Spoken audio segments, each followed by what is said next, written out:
Collectorate സ്ഫോടനത്തെക്കുറിച്ച് അന്വേഷിക്കാൻ എൻഐഎയും Tamil Nadu Q ബ്രാഞ്ചും മലപ്പുറത്ത്. കൊല്ലം മലപ്പുറം സ്ഫോടനങ്ങൾക്ക് പിന്നിൽ ഒരേ സംഘമാണെന്നും സ്ഫോടനം മുന്നറിയിപ്പിന്റെ സൂചനയാണെന്നും ഐജി മാധ്യമങ്ങളോട് പറഞ്ഞു. വിവരങ്ങളുമായി കെ ടി സ്വാലിഹ് ചേരുന്നു. സ്വാലിഹ് പറയൂ.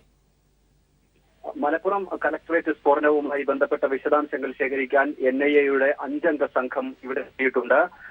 കൊച്ചി ഡിവൈഎസ്പി ബി അബ്ദുൽ ഖാദറിന്റെ നേതൃത്വത്തിലുള്ള സംഘമാണ് ഇപ്പോൾ പരിശോധനകൾ തുടരുന്നത്. അതോടൊപ്പം മറ്റു സ്ഥലങ്ങളിൽ നടന്ന സ്ഫോടനവുമായുള്ള ഇതിന്റെ സാമ്യം പരിശോധിക്കാനായി കേന്ദ്ര ഏജൻസികൾ മൈസൂർ സ്ഫോടന കേസ് അന്വേഷിക്കുന്ന സംഘവും തമിഴ്നാട് ക്യൂ ബ്രാഞ്ച് സംഘവും ഇവിടെ എത്തിയിട്ടുണ്ട്.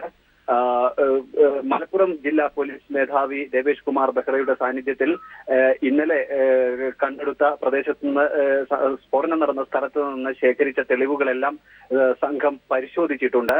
അതോടൊപ്പം തന്നെ സുരക്ഷാ സംവിധാനങ്ങൾ പരിശോധിക്കാനായി ജില്ലാ കളക്ടർ വിളിച്ചു ചേർത്ത യോഗം അല്പസമയത്തിനകം തുടങ്ങും.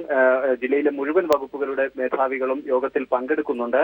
സ്ഫോടനവുമായി ബന്ധപ്പെട്ട് ദ ബേസ് മൂവ്മെന്റ് എന്ന് പറയുന്ന അല്ലുമയുമായി ബന്ധമുള്ള ഒരു സംഘടനയാണ് സംശയിക്കുന്നത്. മൈസൂരിലെയും മറ്റിടങ്ങളിലെയും ചിറ്റൂരിലും നടന്ന സ്ഫോടനങ്ങളുമായി ഇതിന് സാമ്യമുണ്ട്. ഇവിടങ്ങളിൽ ഉപയോഗിച്ച സാങ്കേതിക വിദ്യ എല്ലാം ഒന്ന് തന്നെയാണ്. ഈ സാഹചര്യത്തിലാണ് കേന്ദ്ര ഏജൻസിയുടെ സഹായത്തോടെ പരിശോധനകൾ നടത്തുന്നത്. സുരരാജ്, കെ ടി സ്വാലിഹാണ് വിവരങ്ങൾ പങ്കുവച്ചത്.